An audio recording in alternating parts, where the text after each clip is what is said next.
Hello friends, welcome to Tamil சமையல். இன்றைக்கி நம்ம சேனலில் கத்திரிக்காய் புளி பச்சடி எப்படி செய்கிறதுன்னு பார்க்கலாம்.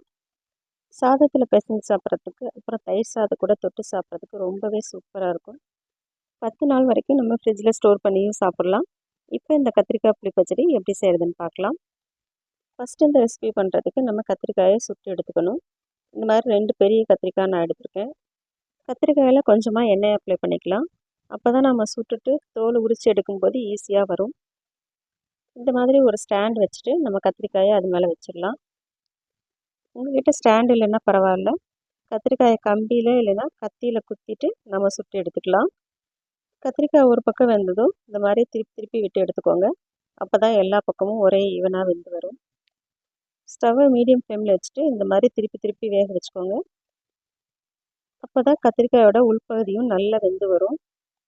பாருங்கள், இந்த மாதிரி நல்லா திருப்பி விட்டு நம்ம சுட்டு எடுத்துக்கலாம். இப்போ பார்த்தீங்கன்னா தெரியும், தோல் எடுக்கவே ஈஸியாக வரும். இப்போ இது நல்லா ஆறினதுக்கப்புறம் நம்ம தோலை தனியாக உரித்து எடுத்துக்கலாம். இப்போ கத்திரிக்காய் நல்லா ஆறிடுச்சு, நம்ம தோலை உரித்து எடுத்துக்கலாம். பாருங்கள், இந்த மாதிரி எடுக்கும்போதே ஈஸியாக வந்துடும். கத்திரிக்காயோட தோலெல்லாம் உரித்து எடுத்ததுக்கப்புறம் இதை தண்ணியில் நல்லா வாஷ் பண்ணி எடுத்துக்கலாம். கத்திரிக்காயை நல்லா சுட்டு எடுக்கும்போது தான் தோல் இப்படி ஈஸியாக எடுக்க வரும். இல்லை அப்படின்னா கத்திரிக்காயோடய ஒட்டிகிட்ருக்கும், நம்ம தோலை உரித்து எடுக்க முடியாது. கத்திரிக்காயை நல்லா கழுவி எடுத்ததுக்கப்புறம் இதில் சொத்தை இல்லைன்னா பூச்சி இருக்கான்னு செக் பண்ணிக்கலாம். நல்லா பிரிச்சுட்டு இந்த மாதிரி செக் பண்ணிக்கோங்க. கத்திரிக்காய் புளி பச்சடி பண்ணுறதுக்கு இந்த மாதிரி பெரிய கத்திரிக்காய்களை எடுத்துக்கோங்க. அப்போ தான் நம்ம சுடுறதுக்கு ஈஸியாக இருக்கும். இப்போ கத்திரிக்காய்களை இந்த மாதிரி சின்ன சின்ன பீஸாக நம்ம கட் பண்ணி எடுத்துக்கலாம். அப்போ தான் நம்ம கையால் மசிக்கும் போது ஈஸியாக இருக்கும். இதை ஒரு பவுலுக்கு மாற்றி வச்சுக்கோங்க. இந்தளவுக்கு புளி எடுத்து ஊற வச்சுட்டு நான் கரைச்சி வடிகட்டி வச்சுருக்கேன். இது ஒரு பெரிய எலுமிச்சம்பழம் சைஸுக்கு இருக்கும். கூடவே 5 பச்சை மிளகாய் இந்த மாதிரி சின்னதாக கட் பண்ணி எடுத்து வச்சுருக்கேன். ஒரு 20 சின்ன வெங்காயம் இந்த மாதிரி தட்டிட்டு எடுத்து வச்சுக்கலாம்.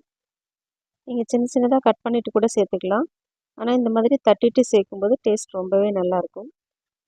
சப்போஸ் உங்கள்கிட்ட சின்ன வெங்காயம் இல்லைன்னா பெரிய வெங்காயம் 1 கட் பண்ணி சேர்த்துக்கோங்க. ஒரு கொத்து கருவேப்பிலை எடுத்துக்கலாம். கத்திரிக்காய் இந்த மாதிரி கை வச்சு நல்லா மசிச்சு எடுத்துக்கலாம். நீங்கள் மிக்சியில் சேர்த்துட்டு கூட 2-3 பல்ஸ் விட்டு எடுத்துக்கலாம். ஆனால் ரொம்ப அரைச்சிடக்கூடாது. இந்த அளவுக்கு நல்லா மசிச்சதுக்கப்புறம் நம்ம கொஞ்சம் கொஞ்சமாக புளி சேர்த்து கலந்துக்கலாம். நான் கரைச்சி வச்சுருந்த எல்லா புளியும் இந்த மாதிரி கொஞ்சம் கொஞ்சமாக சேர்த்து மிக்ஸ் பண்ணிக்கிறேன். இந்த பச்சடியில் நிறைய தண்ணி சேர்த்துறாதீங்க, கொஞ்சம் கெட்டியாக இருந்தால் தான் நல்லாயிருக்கும். பச்சடியில் நம்ம சேர்த்துருக்கிற பச்சை மிளகாய், அப்புறமா பச்சையாக சேர்த்துருக்கிற வெங்காயம் எல்லாம் ஊறினதுக்கப்புறம் அடுத்த நாள் சாப்பிடும்போது ரொம்பவே டேஸ்டியாக இருக்கும். இந்த மாதிரி நல்லா கலந்து வச்சுக்கோங்க. அவ்வளோதான். இப்போ நம்ம உப்பு சேர்த்துக்கலாம். நான் 1 டேபிள் ஸ்பூன் சேர்த்துக்கிறேன். அதுக்கப்புறம் நம்ம சின்ன வெங்காயம் தட்டி வச்சுருந்தோம்ல, அதை சேர்த்துக்கலாம். தாளிக்கிறதுக்கு 1 டேபிள் ஸ்பூன் எண்ணெய் விட்டு கடுகு, கருவேப்பிலை, பச்சை மிளகாய் தாளிச்சிக்கலாம். இப்போ எல்லாத்தையும் நல்லா மிக்ஸ் பண்ணிக்கோங்க. நம்மளுடைய கத்திரிக்காய் புளி பச்சடி ரெடி ஆயிடுச்சு. இந்த புளி பச்சடியை நீங்கள் ஃப்ரிட்ஜில் ஸ்டோர் பண்ணி 10 நாள் வரைக்கும் கூட வச்சு சாப்பிட்லாம். இதே மாதிரி நீங்களும் செஞ்சு பார்த்துட்டு டேஸ்ட் எப்படி இருக்குதுன்னு மறக்காமல் சொல்லுங்கள். இந்த வீடியோ உங்களுக்கு பிடிச்சிருந்தா லைக் பண்ணிவிட்டு தமிழ் சமையலுக்கு சப்ஸ்கிரைப் பண்ணிக்கோங்க. தேங்க்ஸ் ஃபார் வாட்சிங்.